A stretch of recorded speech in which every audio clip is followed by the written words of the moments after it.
welcome back to Fabrication 101.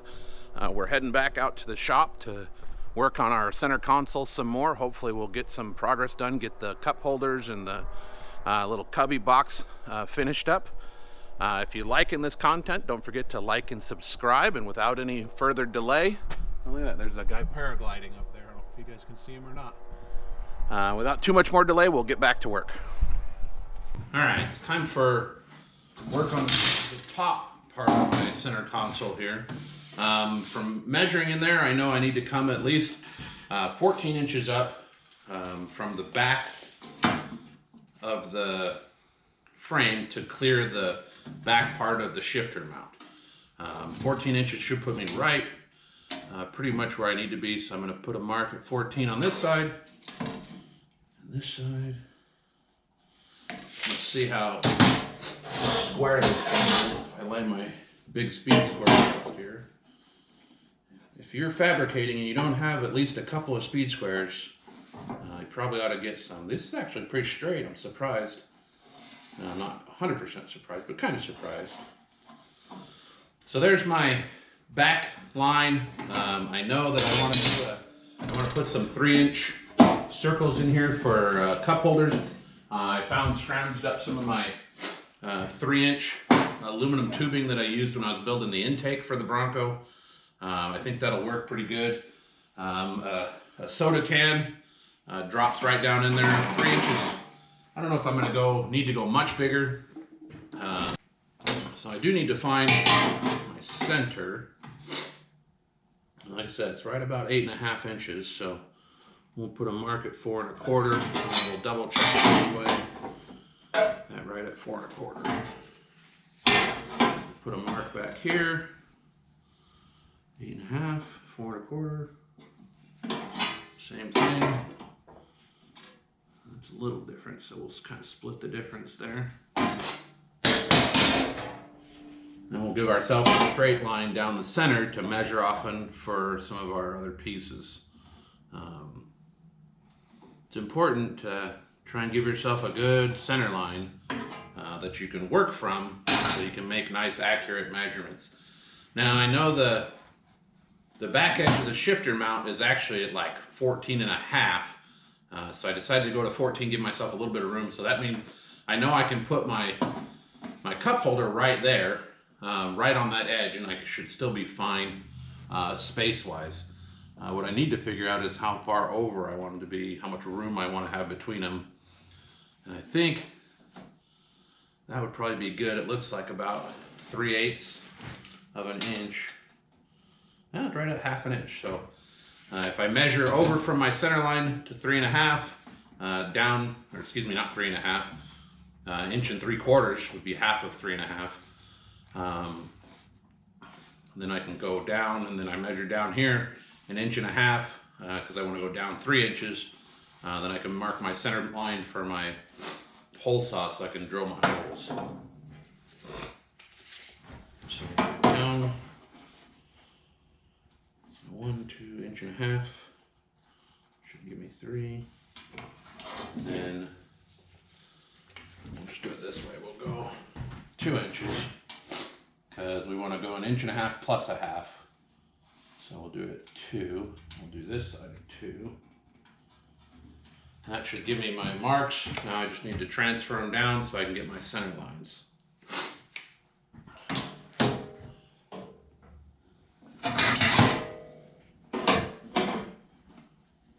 Use my big square here. So the nice thing is it's exactly 2 inches wide, so I know I can just draw my line out and go with my 1.5 inches, although I don't really trust these things for making accurate measurements. I use them primarily as a straight edge. So I will double check those marks. So there's my 1.5 inches right there. Double check that, 1.5 inches, 1.5 inches, 2, 2. We'll go ahead and center punch these, and then got those marked. The nice thing about these spring-loaded center punches is if you get it off just a little bit, you push it at an angle and you can move your center punch just a little. Now, you're not going to be able to move it, you know, half an inch, but if you tweak it a little bit, you can move it over where you want it, okay? So next thing we're going to do is measure back a little bit more. I want to have about an inch all the way around from my little storage box for a lid to sit on. I'm going to have to come back a little bit further from on the back because depending on how deep I go, I'm going to run into this back plate if I don't give myself enough room.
Holes cut out, I was able to reach in underneath and mark it from the underside so that I can cut out my shifter in this area, at least my shifter mount. We'll see how it fits and figure out how deep I can make my cup holders.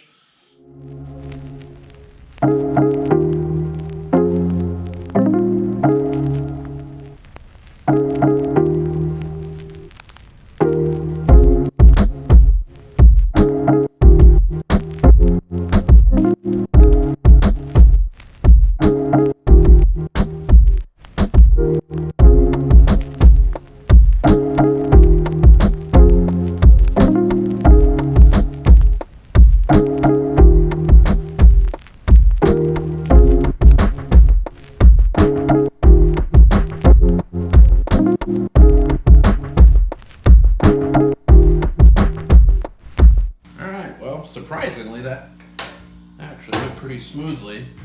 Now it'll get marked for holes. The nut certs are actually in the frame in there. That's what's going to hold it down nice and tight. I don't have a ton of room here for a cup holder, but more room on the other side. I might make that one a little deeper, but I got about 2¼ inches or so.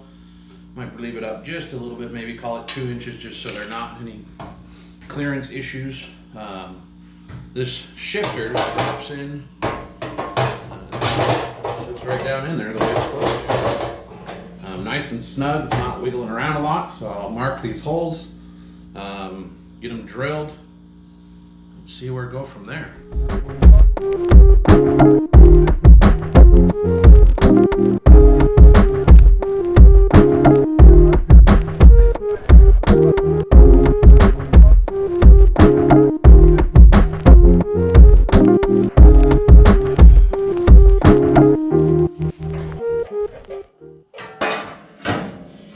So that sits down on there. Let's see if I can fit the shifter in. Hopefully it drops down in there the way it's supposed to. And it does. It's pretty good. I'm pretty pleased with that. Very pleased, actually. Next thing I need to do is I'm going to have to make my little cup holders and then my little storage box and a lid. I'm still kicking around some ideas on that.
All right, so we got both cup holders tacked in.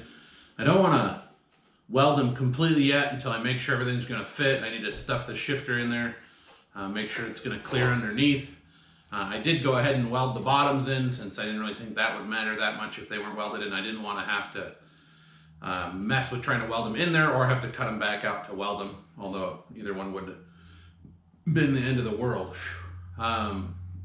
Next thing is this piece. I'm still trying to figure out how I want to make it work. I kind of want to have the lid flush, as flat as I can keep it. We'll have a couple little hinges on the back, a little lock barrel up in the front just to make it clean and simple. Just things I picked up at the local hardware store.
See, I've got the shifter mount cut, my cup holders are done. I got the opening for the cubby hole cut. I've got the mounts welded in. I wanted to be able to set the cubby down in, bolt it in from the inside and have it removable so I have access to the inside so I can adjust the shifter if I need to or do other things. I do have to order some more 1024 nut certs, so I'm going to have to end this first video off here. I really appreciate people tuning in, and we'll see you next time. And in the meantime, go build something.